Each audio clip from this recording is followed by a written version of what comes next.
Thank you very much, Googs. Yes, it's about that time that we check in on what's happening in the world of sports. And we started off with football. Well, Baroka FC have secured the first win of the season with a shock 1-0 win over Bidvest Wits in Johannesburg last night. The students came into this game at the back of an impressive 3-0 win over Amazulu, but things didn't go their way this time around. Now, with the first half seemingly coming to a close without any goals, Malawian midfielder Gerald Peary found the back of the net for Baroka to take into the break. The second half saw the hosts attack with more purpose, but Bakhaga held on for their dear life to claim all 3 points. Gavin Hunt's team next faces another Limpopo side, Polokwane City, next week Wednesday. Then the Minister of Sports and Arts and Culture, Natim Tetwa, together with the Minister of Communications, Stella Ndabeni-Abrahams, say that the current football rights deal between the PSL and rights holders SuperSport is a matter of concern. This obviously follows a meeting that the two departments had with the public broadcaster, the SABC, in which the SABC expressed that they were expected to pay 280 million rand for 144 matches, but they were only going to make a return of only 9.8 million rand. The SABC has endured a blackout of PSL matches, which the government department says that is a concern as it affects the poor citizens who are unable to afford TV platforms.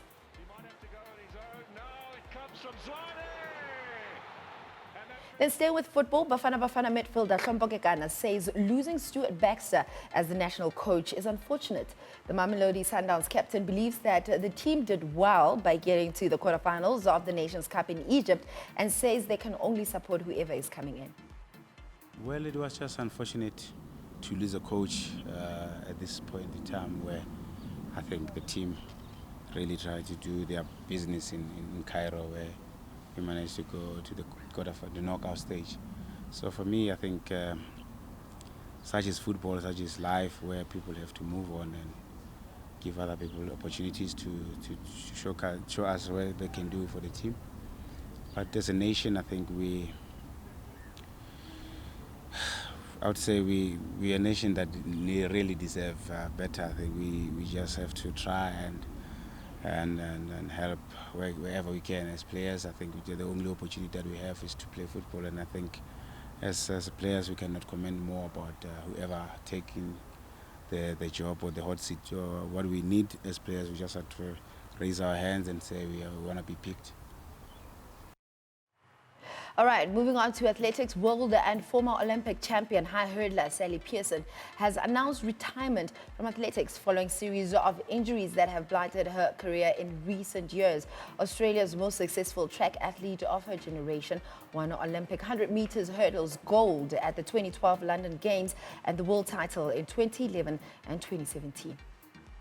After 16 years of being on the Australian team, it's time to hang up the spikes.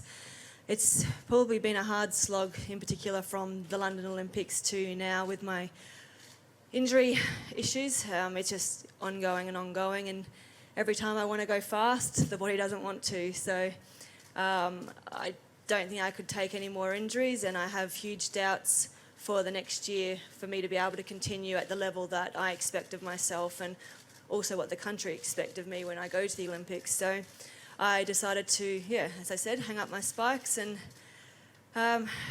finish off with my sport, my competitive career anyway. I'd still love to be a part of my sport in any way I can be.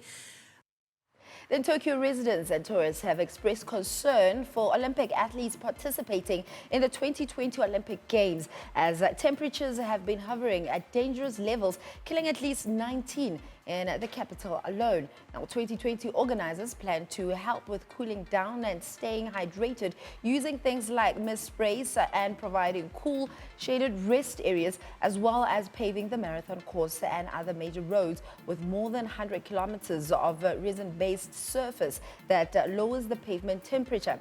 Upcoming test events are expected to provide more practice for these logistical preparations.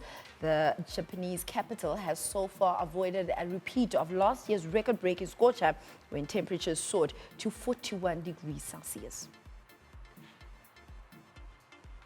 All right, with that said, it is a wrap from my side. I'll be back with more sports in the next hour. For now, let's go for a short break. We'll be back here on Breaking Dawn.